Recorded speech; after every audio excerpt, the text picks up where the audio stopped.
और उसमें भी जो आपकी सबसे ज्यादा भर्तियां देखने को मिलेगी दोस्तों, वो मिलेगी आपकी किसके अंतर्गत, तो शिक्षा विभाग के अंतर्गत। तो इसी को मैं उनको आप लोगों को डिटेल में समझाना है। आइए मैं थोड़ा सा बड़ा कर देता हूं, तो मेरे साथ साथ आप लोग भी इस चीज को पढ़ सको। ठीक है, ये देखिए, तो यहां पर अगर आप पढ़ोगे, देखो दोस्तों साफ शब्दों में लिखा हुआ है कि शिक्षा, ये विभाग है शिक्षा विभाग, जिसके अंतर्गत आपकी जो पद आएंगे दोस्तों वो 75,291 यानी कि 75,291 पोस्ट आप लोगों को यहां पर देखने को मिलेगी।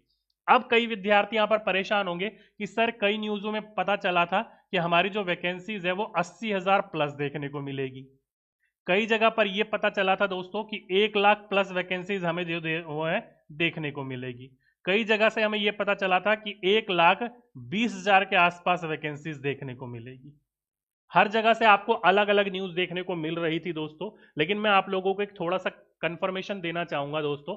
अधिकतर हम लोगों को जो देखने को मिला है नियर बाय नंबर, वो ये देखने को मिला है, अधिकतर जो देखने को मिला है। कई सारे विद्यार्थी कहेंगे सर ये तो आपके पद है, बाकी टीआरई 3 के अंतर्गत बहुत सारी वैकेंसीज खाली भी रह गई हैं, तो उसको भी जोड़ दिया जाएगा। देखो दोस्तों अब वो बात ठीक है, लेकिन इतना है कि अधिकतर हमारा जो नंबर देखने को मिल रहा है दोस्तों वो ये देखने को मिल रहा है। और इसमें भी कई सारे विद्यार्थी जो होंगे वो पूछेंगे कि सर पीआरटी के अंतर्गत कितने देखने को मिल रहा है। तो पीआरटी के अंतर्गत दोस्तों अभी तक जो मुझे खबर देखने को या न्यूज देखने को मिल रही है वो 21,000 के आसपास देखने को मिल रही है कि 21,000 देखने को मिलेगी।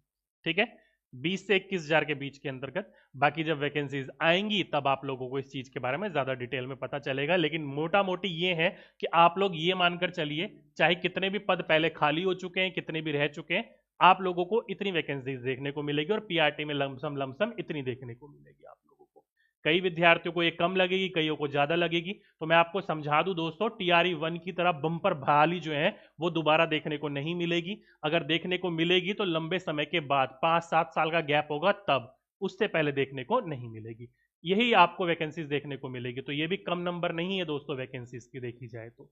ठीक है, तो ये पता चल गया। बाकी और भी विभाग है, स्वास्थ्य विभाग है, गृह विभाग है, जल संसाधन है, ग्रामीण विकास है, तो जिसके अंतर्गत भी आपकी एलिजिबिलिटी बनती है आप उसका फॉर्म भर सकते हो। ये नहीं कि दोस्तों आप एक ही के पीछे रहो, तैयारी अधिकतर सभी की सिमिलर ही होती है, तो इसलिए आप अलग अलग विभाग में भी भर सकते हो। नौकरी आपको अच्छी पैमाने पर वहां पर भी देखने को मिल रही है। ठीक है, तो ये होगी आपकी बात। अब कई सारे विद्यार्थी कहेंगे चलो ठीक है सर, जो भी वैकेंसीज आ रही है, मेन मुद्दा ये बताइए कि कब आ रही है। मेन क्वेश्चन आप लोगों के मन में ये पुटअप होगा कि चलो ठीक है सर आ तो रही है, ये तो आप भी मानते हो हम भी मानते हैं, और ये मैं भी बोलता हूं दोस्तों 101% आपकी वैकेंसीज आएंगी। टीआरई 5 आए ना आए, 4 तो 101% आएगा आप लोगों को। लेकिन आएगा कब? कई विद्यार्थी कह रहे थे, कई अपडेट के अंतर्गत कहा जा रहा था कि जनवरी एंड में आ जाएगा, कई अपडेट के अंतर्गत कहा गया था फरवरी मिड में आ जाएगा, अब कहा जा रहा है कि दोस्तों फरवरी एंड तक देखने को मिलेगा। लेकिन दोस्तों मैं आप लोगों को पहले ही बता दूं, ये सारी की सारी चीजें जो है मुझे नहीं लगता है कि होली से पहले देखने को मिलेगी। मैंने पहले भी आप लोगों को बताया था जनवरी मिड के आसपास जब वैकेंसीज आने का ज्यादा पॉसिबिलिटीज थी लेकिन आई नहीं, उस समय मैंने आपको बताया था जनवरी के बाद या होली के बाद ही देखने को मिलेगी। तो इसलिए दोस्तों कोई भी विद्यार्थी तैयारी कर रहा है टीआरई 4.0 के लिए, तो दोस्तों अपनी उम्मीद लगाकर बैठिएगा कि होली के बाद वैकेंसीज आ रही हैं। लेकिन दोस्तों इस टाइम को, जिस विद्यार्थी ने इस टाइम को यूटिलाइज कर लिया, मैं आप लोगों को पढ़ा रहा हूं दोस्तों अप्रोक्सीमेटली अगस्त के आसपास से पढ़ा रहा हूं मैं आपको टीआरई 4 के लिए।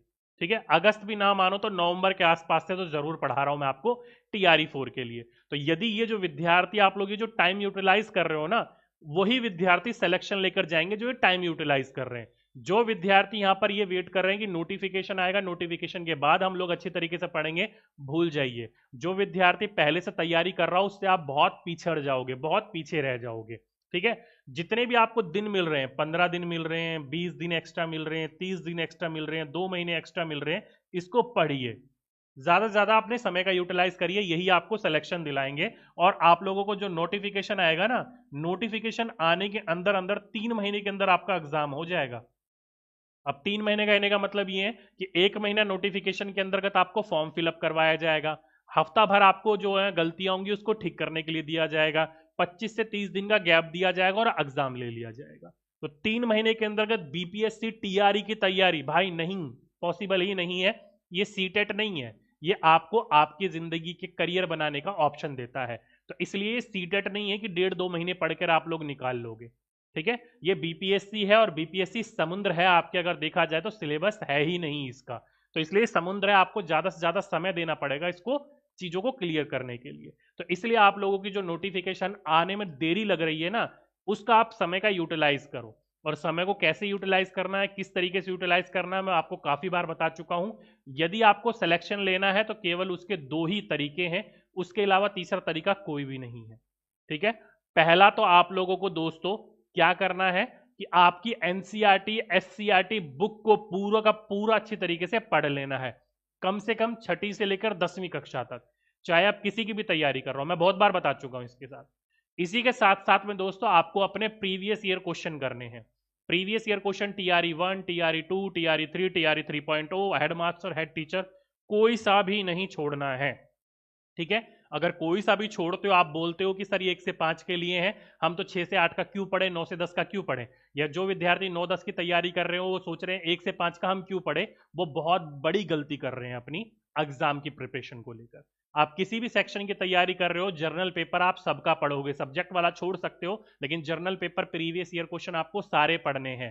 क्योंकि अभी मैंने आपको बताया भी था कि हेड टीचर हेड मास्टर के अंदर जो क्वेश्चन पूछे गए थे वो हूबहू क्वेश्चन आपके TRE 1.0 और 1.5 के अंतर्गत, यानी कि 1 से 5 के अंतर्गत और 6 से 8 के अंतर्गत हूबहू क्वेश्चन डाल दिए गए थे, ठीक है। तो हायर लेवल के क्वेश्चन लोअर लेवल में भी पूछे जा रहे हैं, लोअर लेवल के क्वेश्चन हायर लेवल के अंतर्गत भी पूछे जा रहे हैं। तो प्रिपरेशन करिए जमकर, नहीं तो मत करिए, छोड़ दीजिए अगर आप लोगों को ये सोचना है कि हम ऐसे ही कर लेंगे, ठीक है।